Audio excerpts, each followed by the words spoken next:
Lettre du capitaine de cavalerie Witold Pilecki au major général Tadeusz Pelczynski. Le 19 octobre 1945. Mon général, je vous remets mon rapport parce que les officiers supérieurs et anciens commandants de la résistance polonaise peuvent trouver intéressants ces détails inconnus sur l'activité de membres de l'armée de l'intérieur au sein du camp d'Auschwitz. C'est le récit de l'expérience de nombreux et honnêtes Polonais. Nous étions faits non de pierre mais de chair et d'esprit. Nous sentions nos cœurs battre, parfois très fortement, et nos cerveaux continuaient à fonctionner comme une pensée difficile à saisir mais persistant toutefois à surnager en nous. Dire ce que nous ressentions permettra de mieux comprendre ce qui s'est passé. 1940. La seconde rafle à Varsovie eut lieu le 19 septembre 1940. Plusieurs personnes, toujours vivantes, m'ont vu marcher seule à 6 heures du matin au croisement de l'avenue de l'Armée et de la rue Félix-Guégaud. Et là, je me suis retrouvée dans les rangs de 5 formés par les habitants raflés par les SS. Nous étions 1800 et plusieurs dizaines.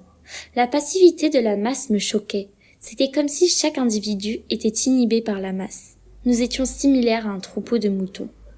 Une idée simple m'obsédait. Mettre les esprits en branle, inciter la masse à l'action. C'est pourquoi j'ai proposé à un compagnon le plan suivant. Convaincre les autres d'attaquer les postes de SS. Mais il considéra une telle action comme purement fantaisiste. À cette époque, la tâche principale était d'établir l'organisation militaire dans le camp afin que chacun garde le moral. Les buts pratiques étaient les suivants. Avoir plus de nourriture, des vêtements supplémentaires, informer le monde et obtenir des nouvelles de l'extérieur et, objectif ultime, préparer nos propres unités à prendre le contrôle du camp quand viendrait l'ordre de parachuter des armes ou même des soldats. J'ai commencé mon travail de la même façon qu'en 1939 à Varsovie et même avec des personnes qui faisaient partie de mon réseau de résistance, l'armée secrète polonaise. Tout d'abord, un premier groupe de 5 fut constitué. Prêtèrent serment le colonel, le capitaine médecin, le capitaine de cavalerie, le sous-lieutenant et le compagnon. J'écrirai séparément les noms auxquels correspondent les nombres. Le chef de ce groupe était le colonel. Le capitaine 2 avait reçu l'ordre de prendre le contrôle de la situation dans le bâtiment qui servait d'hôpital. Officiellement, les Polonais n'avaient pas le droit d'être médecins, ils étaient autorisés à travailler uniquement comme aides-soignants. En novembre, j'ai envoyé mon premier rapport au quartier général à Varsovie par l'intermédiaire du sous-lieutenant. 1942. Le début de l'année 1942 fut marqué par la liquidation des derniers prisonniers bolcheviks. Le meurtre fut exécuté dans la précipitation. Ce fut un nouveau cauchemar. Les cadavres des bolcheviks tués au travail dans des commandos qui construisaient des roues ou creusaient des fosses autour de Birkenau étaient portés par charrette aux appels. Certains prisonniers étaient morts gelés, ils n'avaient pas eu la force de travailler et, par conséquent, de se réchauffer un peu. Un jour, au travail, une mutinerie éclata. Les bolcheviks attaquèrent les SS et les capots. La mutinerie fut réprimée dans le sang.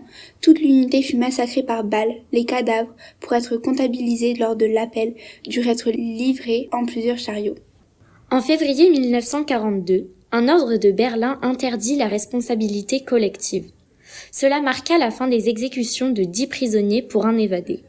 Pour nous, en tant qu'organisation, cela signifiait que, désormais, nous organiserions des évasions dans le but de communiquer des rapports à Varsovie. C'est à cette époque que l'ordre fut aussi donné de ne plus battre les détenus. C'était intéressant. Était-ce dû à nos rapports antérieurs envoyés à la résistance ? 1943. Je suis à Auschwitz depuis 2 ans et 7 mois. J'ai rempli ma mission ici, créer un réseau d'entraide, d'information et d'action. Mais je n'ai plus reçu d'instructions depuis un certain temps.